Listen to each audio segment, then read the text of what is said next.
Hey everyone, this is Andy Hall. Jack Matirko, how are you doing? I'm busy, Andy. I'm busy, but I take time out on Sunday nights just to hang out with you. Big Satan taking your time. The We got a military. bunch of stuff going on. What can I tell you? Oh, you got stuff going on, huh? Wasn't there some kind of law stuff going on? Some kind of legal, some kind of thing going on over the past week? Oh yeah, in Satanville, TST had their appellate court oral arguments in the Ninth Circuit for the TST Arizona versus Scottsdale case, which was a fascinating thing to watch. TST's lawyer, Matt Kazaya, I think, did about as good as a job as anyone could hope someone could do, and it all comes down to what the judges think. Right. So all the arguments are done, and Yeah, it's in the judge's hands at this point. it's in the judge's hand. Well, I mean, here's what happens: either the judges, either the appellate court overturns the Arizona decision, and then probably Alliance Defending Freedom appeals to the Supreme Court, or that happens the other way around. Well, I remember for people who are just tuning in, this is about the invocation, correct, Jack? Yeah. They had applied to give an invocation. They got put on the list, and then, people caught wind that Scottsdale was going to let Satanists give an invocation, and a bunch of people got mad, sent a whole bunch of nasty emails, and then all of a sudden they were miraculously disinvited. So, yes. So basically, I mean, we had Stu DeHaan here on the channel before, and he was actually hoping it would go to the Supreme Court. Was that before or after? I don't know, man. It's been wild. I don't know, man. I mean, it's a scary proposition to think what the Supreme Court would make of those arguments. Well, this is a good point. Who knows? And I don't know what they're going to do. I mean, it's not like I'm privy to what their plans are in the event of losing, or Yeah, we did. This is what we just started talking. And we sometimes have conversations before the show. What happens? I was fiddling around with things. Jack's like, "Hey, it's time." I just hit. It's a chaotic evening. I was playing Scrabble with my girlfriend, and no one really knows Andy Hall until they play Scrabble with me. To tell you the truth, it gets kind of crazy. But let's go before we start talking about my Scrabble playing cheap tricks. So the Satanic Temple, they wanted to do a invocation for the city of Scottsdale. They got shut down. This has been going on this case has been going on for quite a while, or this issue, the drama has been going on for quite a while. Do you know how long it's been going on? In it? January of 2017, I believe. Because no, that was the Phoenix one. I'm sorry. I don't exactly remember when the Scottsdale one was. I think it was still 2017. Yeah. Well, the thing is, dude, I remember once again back in 2017, the Supreme Court looked a lot different than it does today. That's very true. And so if the case was brought to the Supreme Court in 2017, greater likelihood of it going Satan's way. I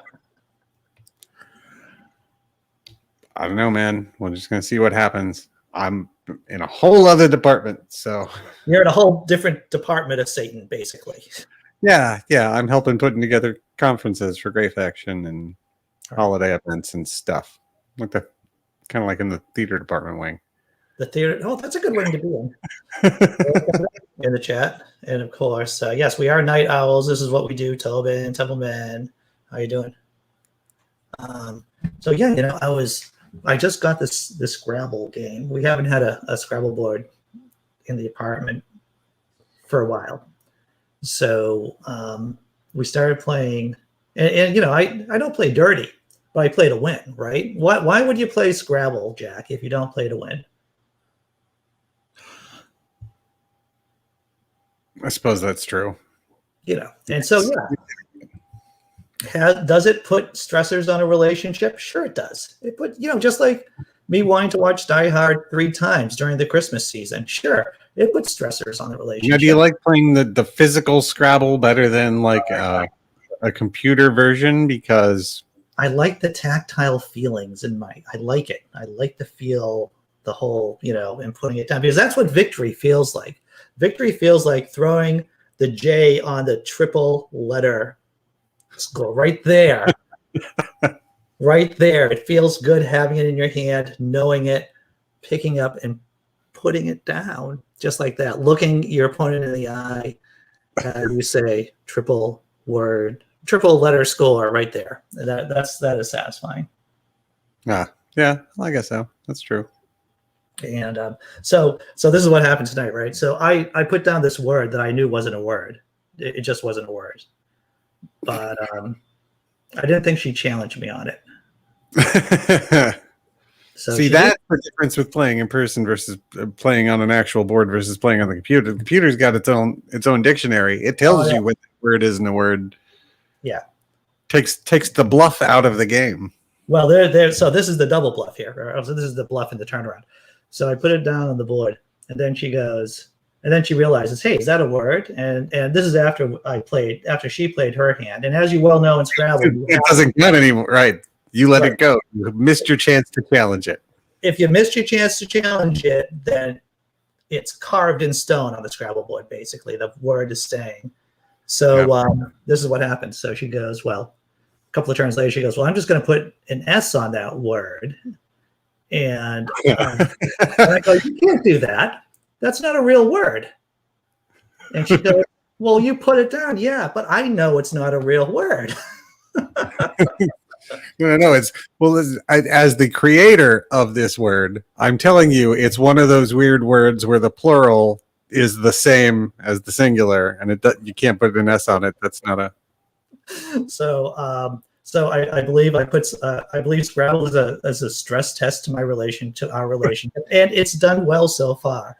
And to tell you the truth, my girlfriend is way smarter than I am. She's a Rice University graduate. I just went to a crappy state school and muddled my way through that. And all I have are cheap tricks, everyone. That's all I have. Cheap rhetorical tricks, and apparently Scrabble tricks too at the same time. What's up, D Parks? So that's what I've been doing for the last hour and a half, and just playing Scrabble. Well, there you go. And we're neck and neck. I had to put the game on hold just to be here with everyone, and and we're neck and neck. The school literally 1 point away. Oh boy! And how many tiles left? Not many tiles, so I have to unload some of my big numbers. I have to unload that J. I have to unload, which is 8 points. See, now she's watching. She knows you have a J. I don't think so. Maybe she is. Maybe she's lurking somewhere in the. She does that sometimes. She lurks. So what are we doing tonight, Andy?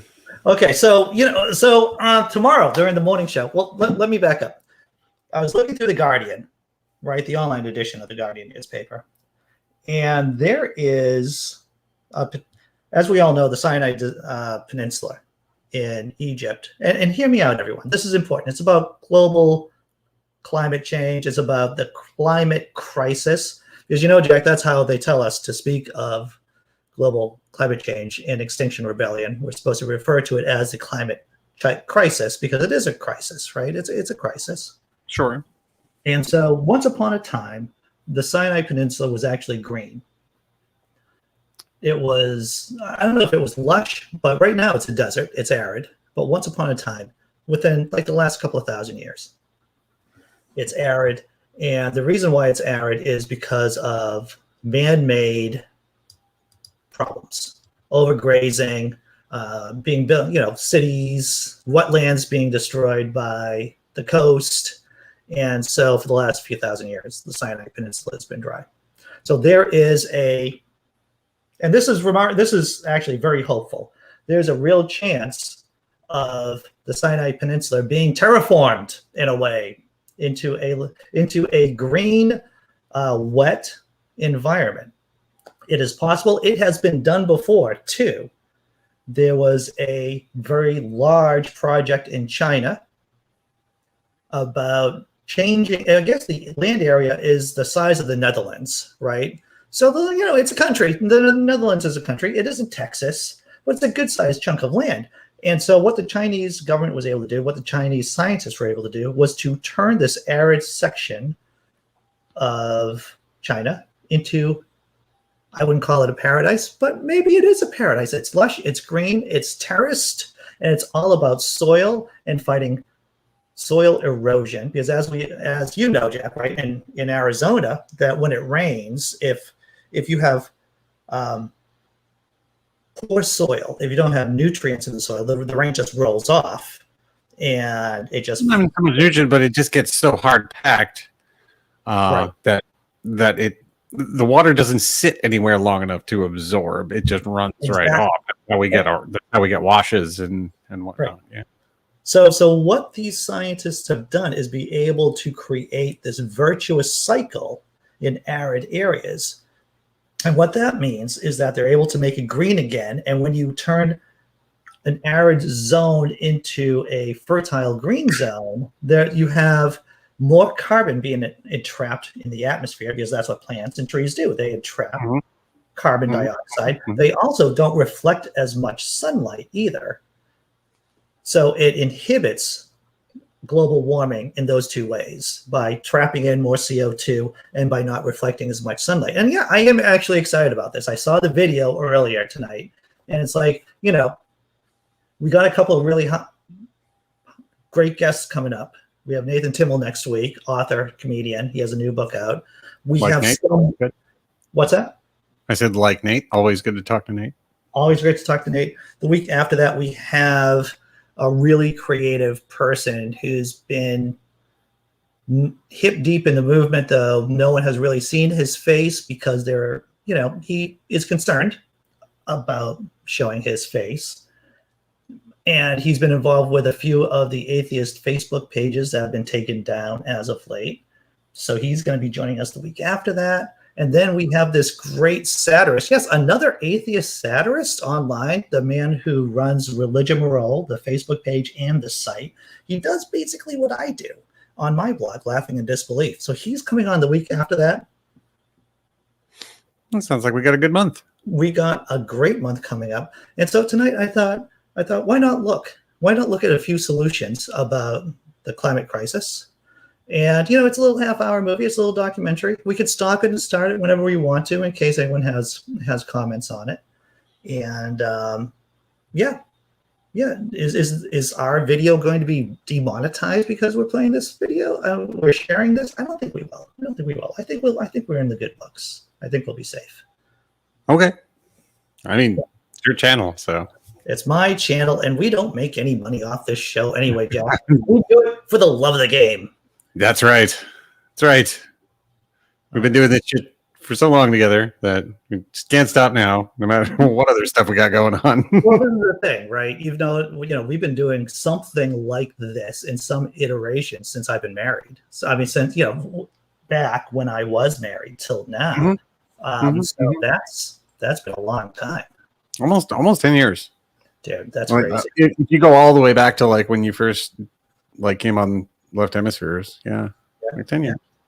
Yeah, you've seen me thin. You've seen me thinner. You've seen me fatter. Right now, I'm in my kind of mid weight. I'm trying to lose another couple of pounds. But you've seen me kind of expand and contract too over those 10 years. Sure. Right. With varying level of comedy and insight. I've just had an array of facial hair. And facial hair. Pretty much stuck. Different sunglasses. I've changed sunglasses 5 times since we've known each other, probably. Yeah. And you get your facial hair too. I mean, your facial hair has gone different. All of it. Yeah. Like one of those magnetic board things that you used to get as kids. Right. All right. So, like I said, we're gonna check out this 30-minute video. It's going to give you a lot of insight, hopefully, about how we can terraform our own planet and try to lessen the effects of all this greenhouse gases in the atmosphere. So, and like I said, we can stop it, Jack, anytime you want to, or anytime, and we can comment on it or whatever. But sure. So let's, I'm gonna hit some buttons. That's what I'm going to do. I'm going to hit some buttons.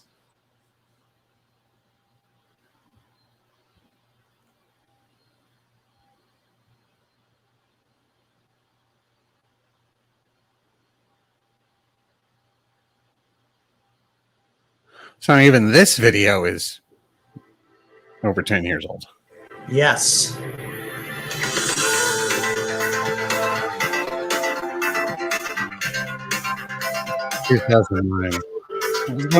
Oh, 2009. So this would be. This never caught on because financial crisis. What's that? This never caught on because of the 2008-2009 financial crisis, right? Yeah. Basically, it just never got traction because everybody was broke. Until recently, this was one of the poorest regions in the country. A land renowned for floods, mudslides, and famine. But with the fanfare comes the hope of change for the better. My name is John D. Liu. I've been documenting the changes on the plateau for 15 years. I first came here in 1995 to film an ambitious project where local people were constructing a new landscape on a vast scale. Transforming a barren land into a green and fertile one. You see the before and after pictures. They're The remarkable. project certainly changed my life, convincing me to become a soil scientist. The lessons I've learned in the last few years have made me realize that many of the human tragedies that we regularly witness around the world, the floods, mudslides, droughts, and famines, are not inevitable. Here on the Luz Plateau, I've witnessed that people can lift themselves out of poverty. They can radically improve their environment, and by doing so, reduce the threat of climate change.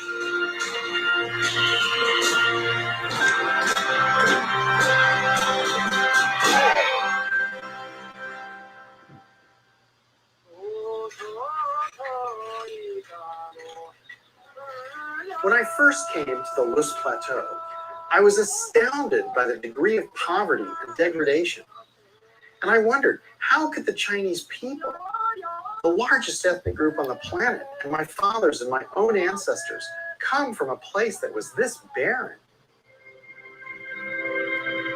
China's Luz Plateau is a region that stretches for 640,000 square kilometers across north-central China. Unspoiled valleys in neighboring Sichuan show us how it might once have looked. It's the sort of natural abundance that is necessary to support an emerging civilization. How could a landscape with such potential have been reduced to this?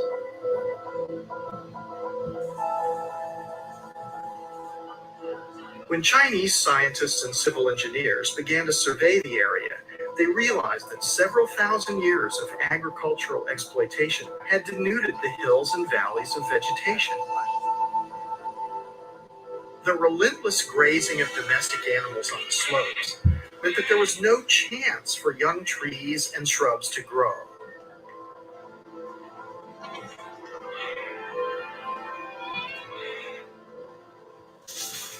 The rainfall no longer seeped into the earth, but simply washed down the hillsides, taking the soil with it. Over millennia, this progressively destroyed the region's fertility.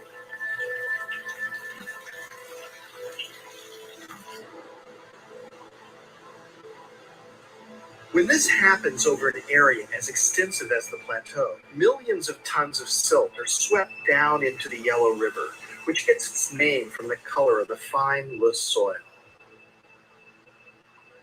The mounting quantities of silt clog up the river, impeding its flow, contributing to the floods that give the river another name: China's Sorrow.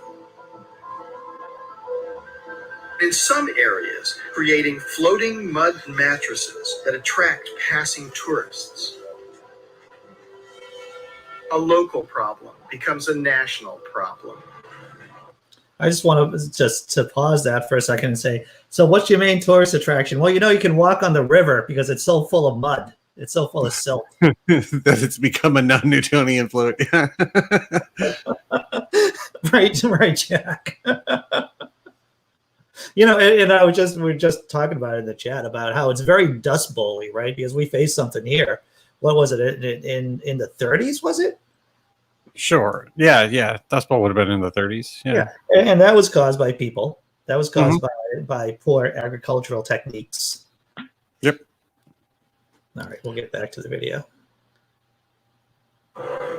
In the dry season, the light, unprotected soil is swept up in the winds, causing the dust storms that are blown over China's cities and beyond its borders. On the plateau, the researchers realized that progressive degradation of the environment trapped the local population into a life of subsistence farming. It's a process that has occurred throughout the world where poor agricultural communities find themselves overusing their land in order to survive, depleting its fertility and further impoverishing themselves. One thing that became apparent early on is the connection between damaged environments and human poverty. In many parts of the world, there's been a vicious cycle. Continuous use of the land has led to subsistence agriculture. And generation by generation, this has further degraded the soils. The vital question we have to ask is, can this destructive process be reversed? 15 years ago, Chinese and international experts were confident it could be. Now, who is this dude again? They decided that to prevent further erosion, it was necessary He is a soil scientist. Okay. And, sure, I've never really thought about soil scientists, but now when I think about it, it's like, well, you would have to have soil scientists, right? I've worked with soil scientists. What's that? I've worked with soil scientists. I used to know a guy who was a soil scientist. He did excavations at Monticello. Fascinating guy to talk to. Oh, really? Huh? Yeah. So what was it like working with soil scientists? Were they talking about soil a lot? I mean, they spend most of their time just looking at dirt. It's not the most interesting job to watch happen. I can imagine. All right, we'll get back to the video. farming on certain key areas to allow the trees and shrubs to grow back. But this could not happen without the consent of the farmers themselves. They took some persuading. Of course, a lot of people didn't understand the project. They weren't thinking in the long term.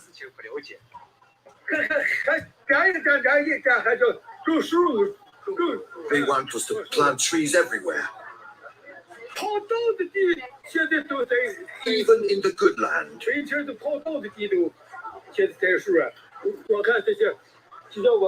What about the next generation? They can't eat trees.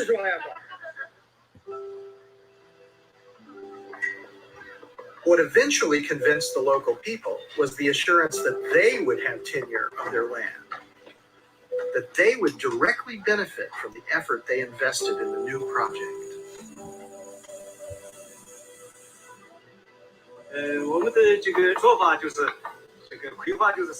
The goal was to give a hat to the hilltops, give a belt to the hills, as well as shoes at the base. The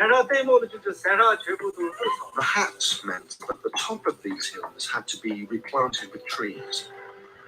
The belt meant that terraces had to be built to be used for crop planting and also for trees. The shoes were the dams which we had to build so that the hills could grow back to life and our economy as well as our lives could improve.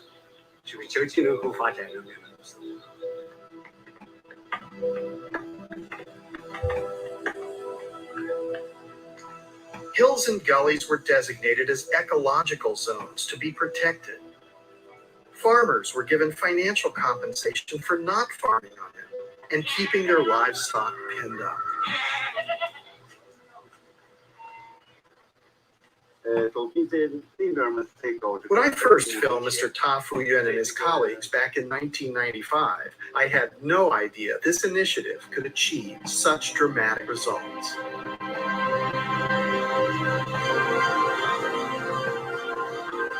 That is impressive. That's incredible. That is incredible.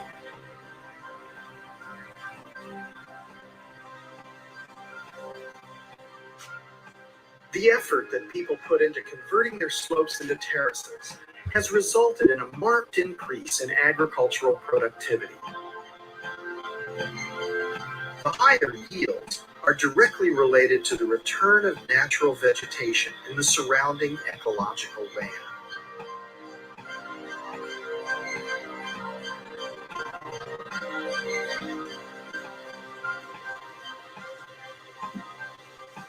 Now when it rains, the water no longer runs straight off the slopes.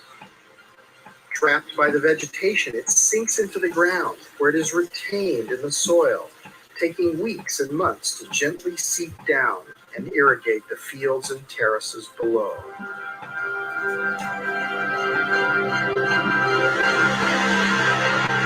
Restoration has occurred over an area of 35,000 square kilometers. The impact of such an enormous addition of vegetation goes far beyond the plateau itself. There's been a significant reduction in the soil rushing down into the Yellow River. As I've been traveling around the List Plateau, I've seen extensive changes. The vegetation cover on the hillsides, on the tops of the hills, and down in the valley, everything has changed. It's changed the lives of the people.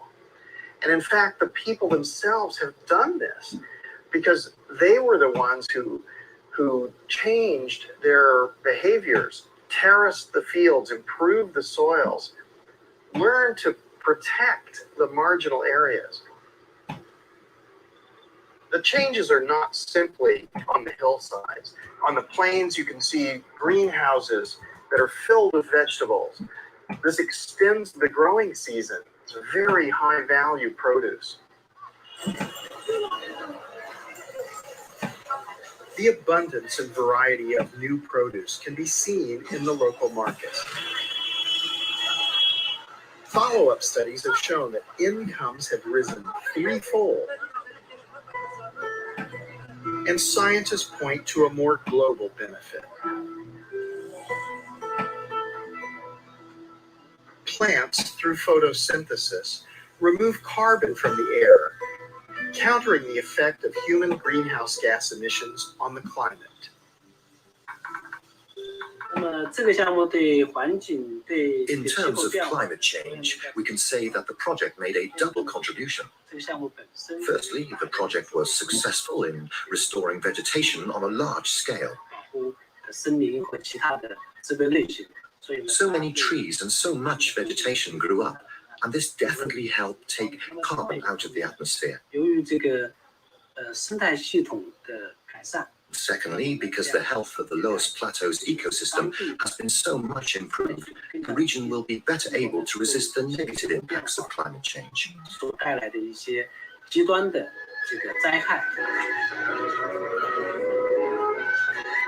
As a result of its success, the lessons learned from the List Plateau rehabilitation are now being applied all over China. But could such projects work elsewhere in less centrally controlled societies, with fewer resources and different soils?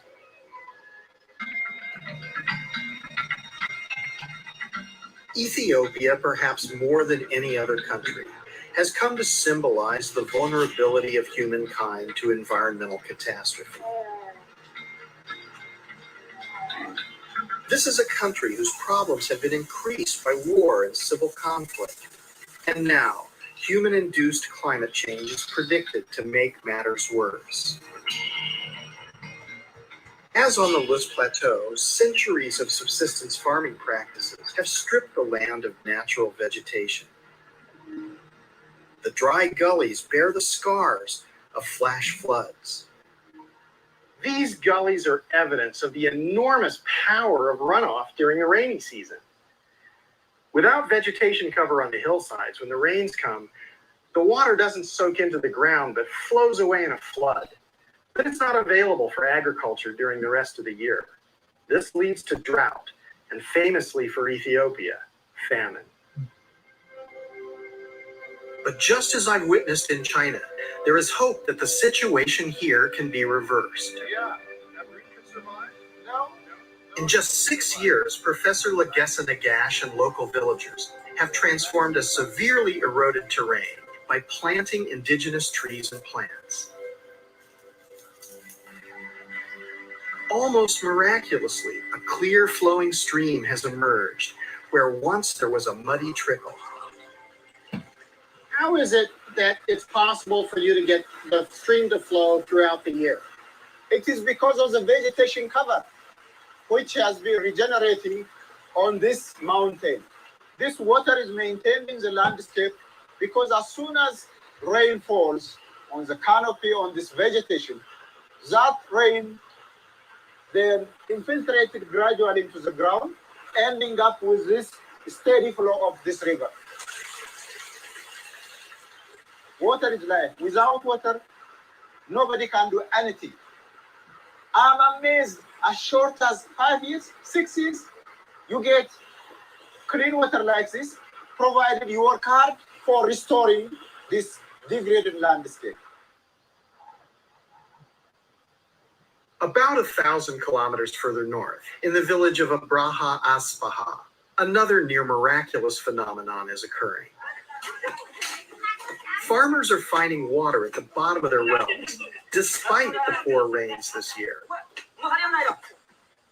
The famine of 1984 struck the people of this valley very hard. Many migrated, many died. Now the people are returning. The village chairman, Gabor Gade, remembers well how life used to be.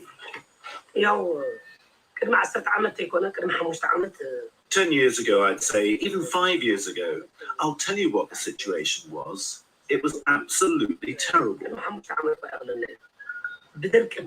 The sun, the drought, the wind, it was all dry like the desert. There was a refugee program for our village, so we had a choice: leave the valley or do something. With government support, they applied the same principles as the Chinese, setting land aside for natural vegetation to return. In the ravines, they built small dams, which are now fed by underground springs. And like Professor Legessa's stream, rain that fell weeks ago now slowly seeps through the subsoil, replenishing the supply of water.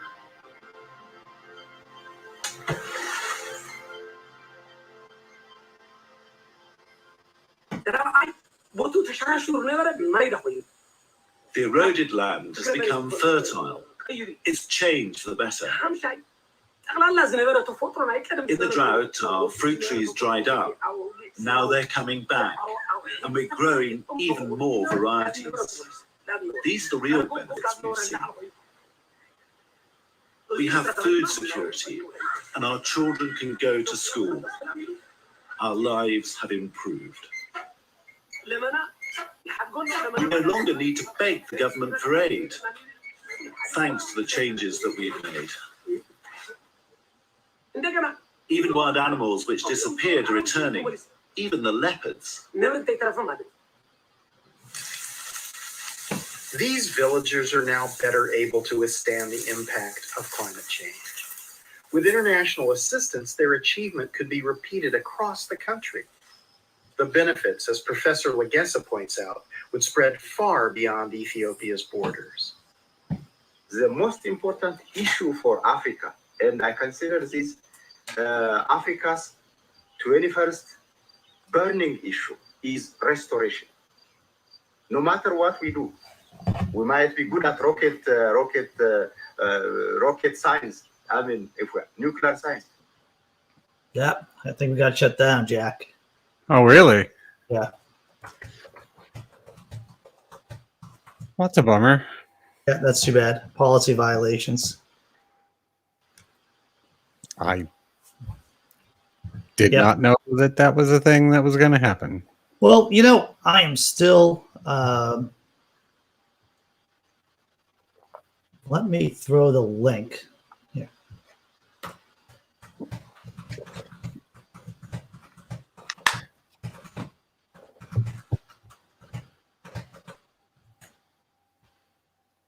Yeah, let me see. Give me a second. And I think, do I still have?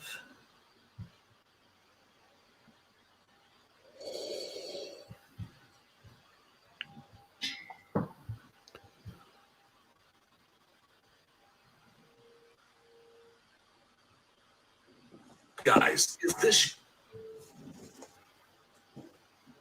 Nope. Yeah, give me a second. I gotta find this thing.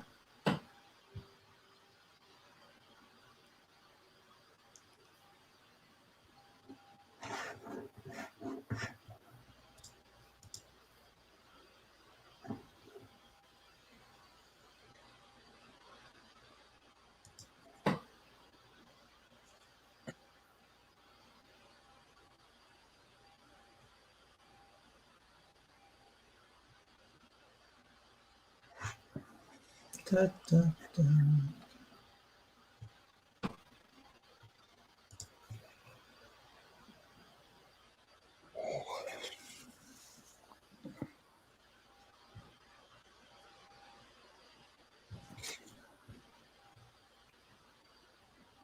So even though it says live, we are dead. we're dead. Yes. Yeah, I'm looking at the. Are we live? No, I guess we are back on. We are alive, right? So We're alive. The All Andy stream. had to do was stop sharing the thing that we were watching.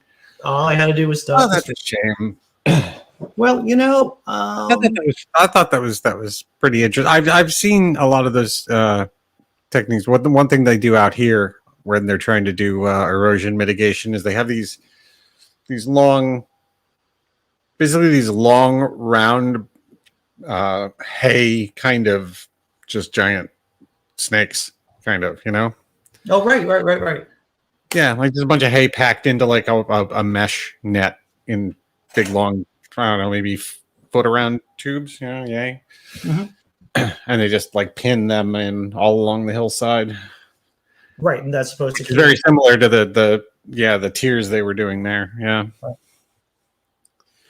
So the story that I'm going to be covering in the morning show tomorrow is that they are planning, Dr. Lou, who we saw on the video before I got shut off, he is actually on the team that's hopefully going to turn the cyanide green. It's exciting stuff. So I'm going to be covering that tomorrow morning. If there's no video involved, I won't be shut off. Well, what can you do? We tried. Yeah. No experiment is a failure. That's what the saying goes, isn't it? Maybe. There's always data. there's always data. That's right. So I don't even. So well, it was a glorious 40 minutes or so of show. I thought it was very interesting. I always think stuff like that's fun to watch and very interesting, And to tell you the truth, what we have already gone through, basically the meat and potatoes of the process, right? About the terraces, about the trees and the terraces and the dams in the bottom, and how it's replicable. That's the thing. You can do it over and over again and reclaim land. Yeah. Worth doing. Yeah. So, hey, I think that's all. I don't know. Do we have any other pattern, Jack? Do we have any? I don't think I have any other real pattern other than plugging the stuff that we've got going on. Yeah. Let's see. I haven't mentioned last week when we talked. I know we had talked about me plugging something that was coming up at the Satanic Estate. Right. But I hadn't yet because it hadn't been announced until the day after. But Grey Faction is going to be hosting the World Congress on Moral Panics, which is we're doing an actual convention, Andy. It is a virtual convention. Very virtual convention that I'm not presenting at or doing any talking at or anything like that, but I did help stand up all the infrastructure that's making it happen, and I'm very happy with myself. So we're talking about a convention on moral panics that Satanic Temple are doing, and one of the things that I've said many times on our show and on other shows I've been on is that if we had more education about moral panics, we wouldn't be so hip deep in this QAnon silliness that we're in. And it's dangerous. That's what it is. It is. And in fact, one thing that that also didn't come up last week because I wasn't even sure if it was going to happen, but over at the St. Anka State, we started a new podcast called it's called the Tea Room Dialogues. It is now available on the Spotify. Okay. And first episode of it is me and Ada King, the director over there, talking with Lucian and Evan Anderson from Grey Faction about the upcoming convention and all the cool stuff that's going to be going on there and why it's a very important subject. So go check out that podcast while you're at it. Yeah. The World Forum of Moral Panic. Yes, it is basically a world forum about, hey, Dragons of Genesis. For those of you just who are here, I don't know if you realize that I dropped a video from my conversation with Dragons of Genesis about how Easter was named, how Easter got its name. It's the last video that I dropped. It was from yesterday, and it's definitely worth checking out. If I do say something, because yesterday I was binge watching American Gods. So, you were binge watching that. I got to tell you, I've gone old school on my. First I'm going to go with the World Forum of Moral Panic. Yes, about the history of moral panics and what makes up a moral panic. I would imagine, Jack. They've got a bunch of people talking about all kinds of stuff. Obviously, they're going to have people talking about the Satanic Panic in the 80s and 90s. They've got one panelist who's coming to talk about some spooky Luciferian Freemason Leo Taxel, all right, early anti-Masonic hoax stuff. That one should be fun. A bunch of really cool people are going to be there. Carrie Poppy's going to be on a panel there. And for those of you who don't know who Carrie Poppy is, she helped start the Sunday Assemblies years ago. Yeah, so a little bit of overlap there, I suppose. But she's just going to be speaking on a panel as like invited guest. Right. Well, I want to go back to the point. And here's on the Venn diagram about soil erosion and moral panics, right? And there's a combined area here, and I'll tell you what it is that the questions that we are facing in terms of whether it is global climate crisis or moral panics like QAnon, we know what to do. We know what needs to be done. It is just a question of execution of those things. It is the idea that we need to let people know and to inoculate our kids against moral panics. It is about executing these strategies of terraforming, of reclaiming these arid areas. We know what needs to be done. It's just executing on those things. And that's the problem that we face right now. Well, it's not just that the real overlap there isn't so much in the execution, but in part of the same problem of getting people to believe the evidence that's right in front of them and say, look, we know that humans doing this made this problem, and right there they want to stop believing it right there, Yeah. And once again, you can look at, and someone mentioned it in the chat when the video was playing about what the winning combination was to get behavior change in the arid area to make it bloom again. And it is just money. And getting local people involved and letting them know that they get to keep what they have with the real promise of getting their lives better by the process. And that's how you steer people behaviorally into solving these long-term solutions, these long-term problems that we have. So how do we do it with the QAnon folk? Oh, well, that's a good question. How do you? Well, what? Yeah, with the QAnon folk. There's a bunch of stories out right now, about certain Trumpers who don't want to get the virus, who don't want to get the vaccine, right? They don't want to get the vaccine. And there is a dispensary up in Michigan who are giving people free marijuana, free joints, basically, with proof of their vaccination. I think that would be pretty sweet. There was a bar in Israel that gave people free non-alcoholic drinks to get the vaccine in their bar. You got to incentivize good behavior. Yeah, incentivize it somehow. Yeah. You got to incentivize good behavior, basically. So that means you just incentivize people not to act like dickbags. It's possible. It's possible. It's possible to do. So, Dragons of Genesis. I have a fun story about the Satanic Panic. It involves my mom, Dungeons and Dragons, and my younger brother's name. I think. And how is little Garthrock the Mighty? Right.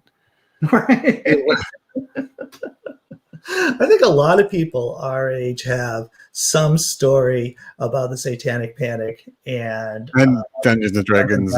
Yeah, somewhere along the line, I think just about everybody who grew up if you were a kid at all anywhere in the 80s, it came up at some point. Yeah, it's like, I'm playing a chaotic, evil, assassin, but that doesn't mean I'm going to hell, does it? What if I play a paladin? Still going to hell. My what were the chick tracts? Oh, the chick tracts. The chick tracts that were all very. Yeah. Everything was bad and Satan if it wasn't evangelical. Well, what was that book? The book made a big impression on me when I was a kid. The Late Great Planet Earth, right? It was all about the end of the world, Christian prophecies, and how that put the fear of God into me, to tell you the truth, because I was young and stupid, Jack, and indoctrinated. Yeah, that was my that's how indoctrination happens. They give you books like that, and they don't show you any of the other ones. Right. Exactly.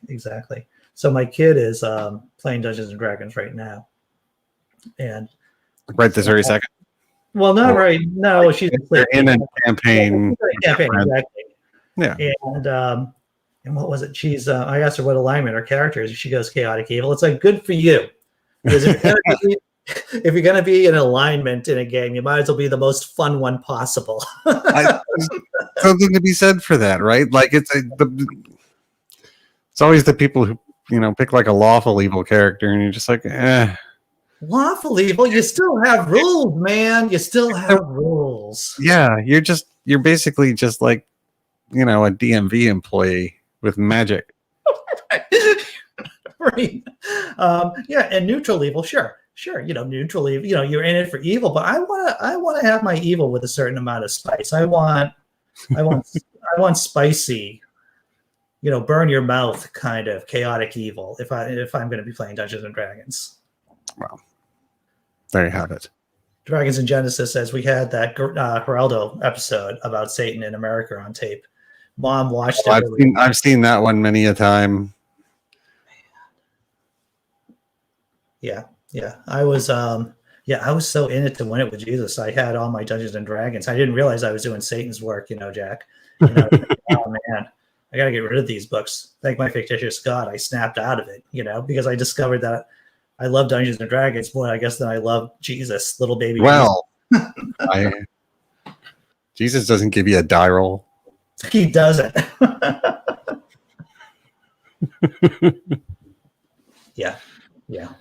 So the Satanic Panic, is that's on a weekend? Is that next 2 weekends away? The Satanic 2 weekends away. It's going to be the April 8th through the 12th, I believe. So that's a lot of stuff, a lot of conference. I think they're doing like 2 or 3 panels / presentations a day. Cool. Is Lucian going to be presenting? I'm sure he will be. I haven't looked at the whole schedule yet, to be honest with you.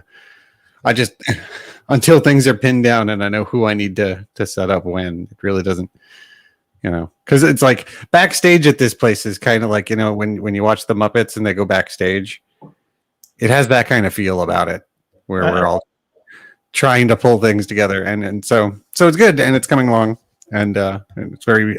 But if anybody's interested in checking that out, it's faction.thesatanic.estate is where you can find information about getting tickets to that. So go right ahead.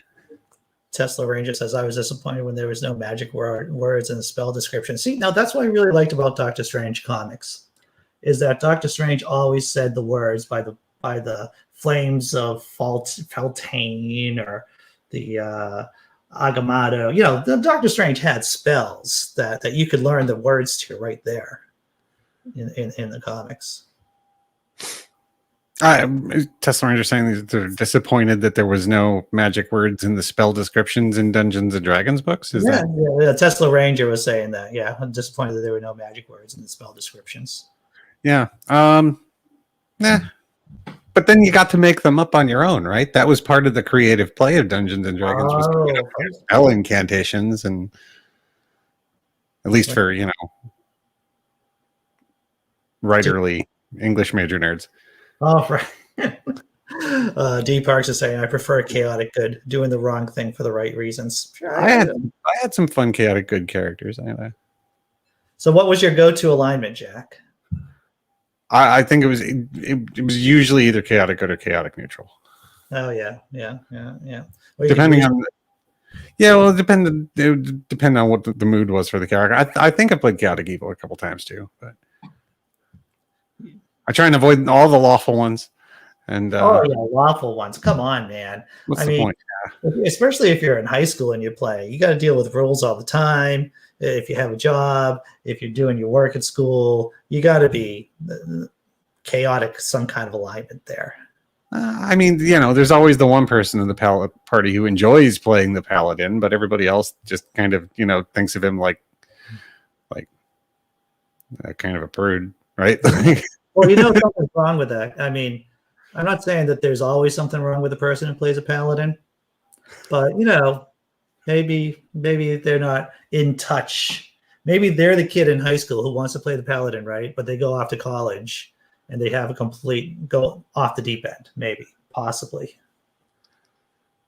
Just snap from the pressure. Just snap. Maybe.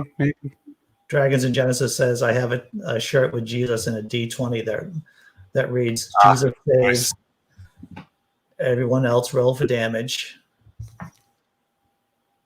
That's beautiful. And Theo points out, do these mortal panics always have to rhyme? Satanic panic, QAnon shaman. Boy, they certainly do rhyme a lot. You know, the Salem witch trials, there's no rhyming there. There's no rhyming with that. Well, there's a new one now, isn't there? There's a new one that's up and coming to replace QAnon. That's actually even more biblical prophecy rooted. I heard something about it, but I don't know what it is. There was a Newsweek piece maybe a week and a half ago. Right. I don't remember what it's called, but yeah, that's a thing. That's a thing. Because it doesn't go away. I mean, you know, you can fool some of the people all of the time, and those people are out there. They didn't just go away with Trump losing the election. Sorry, folks. Yeah. It would be nice, but they are still with us, and they will continue to. 20%, maybe 20% of the population here in the States. It's a fair number. Yeah. All right, so I am doing the show tomorrow morning. Hey, well, I want to say thanks for everyone who was here, who saw the amount of video that we were able to see. And stuck with us through being frozen, I guess. Frozen. How long were we off? Were we just talking to ourselves and watching a movie? I think we were off for maybe a couple of minutes. That's not so bad. Not too long, so. Right, and it won't be a problem next week because we'll have a guest. So we'll have a guest. And we have guests for the next couple of weeks too. So, and some pretty impressive guests, if I do say so myself. I think it'll be fun. Yeah. Well, whatever we do, it's usually fun here. At no point do I remember thinking to myself, "Man, I'd rather have my toenails pulled out. Well, here's interesting. There's an episode of Monster Talk that digs into the psychology behind the belief of conspiracy theories. Yeah. That might be worth a listen. Yeah, true enough. All right. So, everyone, I'm back tomorrow, 9 a.m. we're going to be talking about the reclamation of the land in Sinai using the same methods that we just saw in China and a bunch of other stories. And so, I think that's me, Jack Matirko. I think that's the big news that I've got going on. Sounds like a full morning for you. Well, I have nothing but fun. And also, I want to let everyone know that after the regular show gets over, we run typically from 9 to 10. I'm doing an open room too. So it'll be an open room starting around 10 o'clock, going till 10:30 or 11 or whatever time we decide to tell you the truth. So, Jack, I know that you're up bright and early. In case you ever want to pop by, you're more than invited. Oh yeah, no, I might take you up on that. All right. On Monday mornings, I could probably swing that. I do the whole Monday. I think I might have it. Yeah. No. What time? 10:30. Well, we're probably going to be doing the open room. The regular show is from 9 to 10 about the new show, and then from about 10 o'clock till 10:30 or 11, depending on who shows up. To tell you the truth. We're going to do an open room where people can just show up and talk about whatever they want to talk about. I will make my best attempt, but of course, since we have passed the dreaded time change where everyone switches times except Arizona, we are now 3 hours away, which means for me to be on your show at 10 a.m., I'd have to be up at 7 in the morning, Andy. Yeah, you need your beauty sleep, Jack. That's right. That's a big ask. Yeah, big ass. Well, that is and thanks for giving the likes up on the video and everything. Yes, and that is a soda stream. My girlfriend has a soda stream, to tell you the truth. So yeah, I don't really use it. I use the coffee machine quite a bit, maybe a little bit too much, to tell you the truth. Maybe I use the coffee machine at 10:30 at night on Sundays. That's a bad idea.